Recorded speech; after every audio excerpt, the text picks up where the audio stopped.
Bonjour à tous, Pierre Cyr, massothérapeute et kinésiologue à la clinique d'ostéopathie structurelle de l'Outaouais.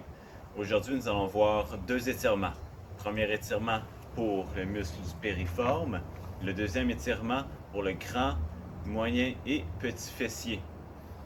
La capsule va être intéressante pour ceux qui souffrent du syndrome du périforme, ceux qui ont le bassin en rétroversion et les fesses serrées, tous ceux qui ont des problèmes sacro-iliaques et ceux qui ont une ouverture des jambes, donc une rotation externe.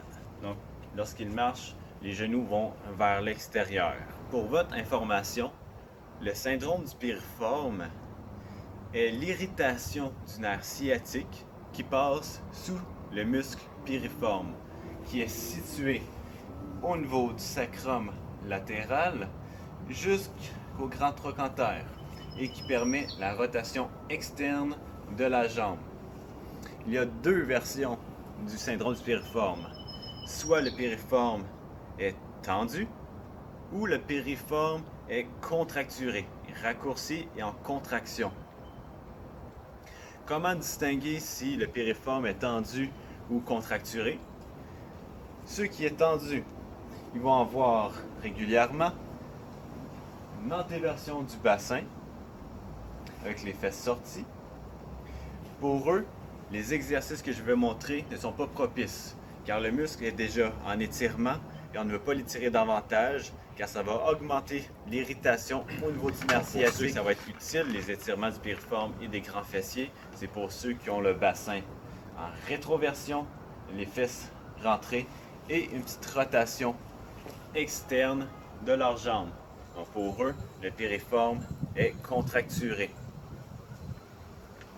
Donc pour ceux qui ont le bassin plutôt en antéversion avec le piriforme en élongation, je vous conseille plutôt d'aller voir la capsule sur l'étirement du psoas et la mobilité du bassin.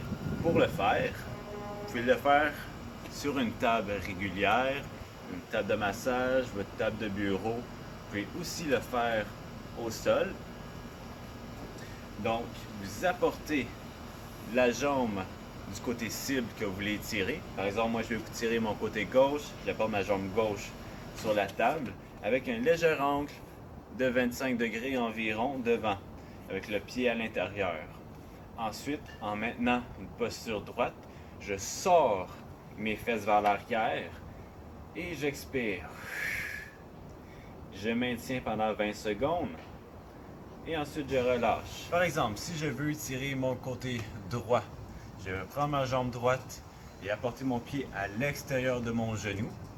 Donc, on croise les deux jambes. Par la suite, je mets un dos bien droit et avec les mains, j'apporte mon genou vers mon épaule opposée.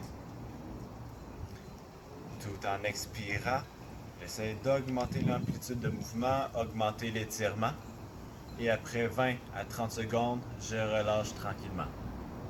Un autre point à se conscientiser sur le syndrome du piriforme, il est à éviter d'aller rouler la balle dans cette région du piriforme, étant donné que le nerf sciatique est déjà irrité.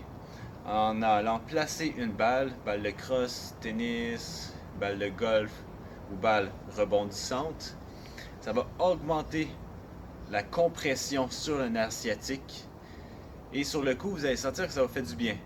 Mais après, ça va simplement empirer les effets secondaires du syndrome du piriforme. Voilà pour la capsule de l'étirement du piriforme et des fessiers.